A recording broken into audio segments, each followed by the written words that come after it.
ஏகாதசி வழிபாட்டு முறைகளும் பலன்களும். மகாவிஷ்ணுவின் அருளை வாரித்தரும் ஏகாதசி விரதம். ஏகாதசி திதி என்றாலே விஷ்ணுவின் வழிபாட்டு நாள்தான். நாம் இருக்கும் விரதங்களில் ஏகாதசி விரதம் தான் அதிகம் புண்ணியம் அளிக்கும் விரதமாக கருதப்படுகிறது. ஏகாதசியில் விரதம் இருப்பவர்களுக்கு வாழ்க்கையில் இருக்கும் எல்லா நலன்களும் கிடைக்கும் என விஷ்ணு புராணம் நமக்கு விளக்குகிறது. திதிகளில் 11வது திதியாக வருவது ஏகாதசி. வளர்பிறை தேய்பிறை முறையே ஒவ்வொரு மாதத்திற்கும் 2 ஏகாதசிகள் உண்டு. இப்படி ஆண்டுக்கு 24 ஏகாதசிகள் இருக்கின்றன. அவற்றிற்கு வெவ்வேறு பெயர்கள், சிறப்பு பலன்கள் உள்ளன.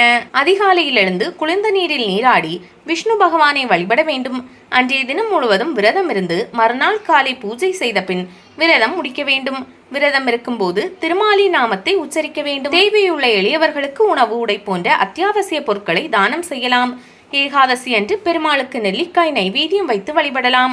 உங்கள் வீட்டின் அருகே ஏதேனும் நெல்லிமரம் உண்டெனில் அதற்கு தீபாராதனை, தூபாராதனை காட்டி வழிபடுங்கள்.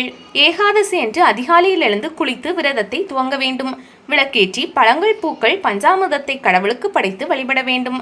அதோடு தேங்காய், வெற்றிலைப்பாக்கு, நெல்லிக்காய், கிராம்பு போன்றவற்றையும் படைக்க வேண்டும்.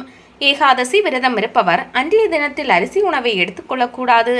ஏகாதசி திதி முடியும் வரை விரதத்தை தொடர வேண்டும். ஏகாதசி திதி முடிவதற்கு முன் விரதத்தை முடிக்கக்கூடாது.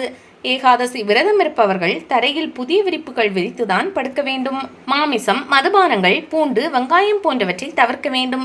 ஏகாதசி அன்று எந்த மரத்திலிருந்து பூக்களையோ இலைகளையோ பறிக்கக்கூடாது. இது அமங்கலமான செயலாக கருதப்படுகிறது. ஏகாதசி நாளன்று இரவில் உறங்கக்கூடாது. அதிகாலையில் எழுந்தது முதல் திருமாலின் நாமங்களை உச்சரித்தபடி இருக்க வேண்டும்.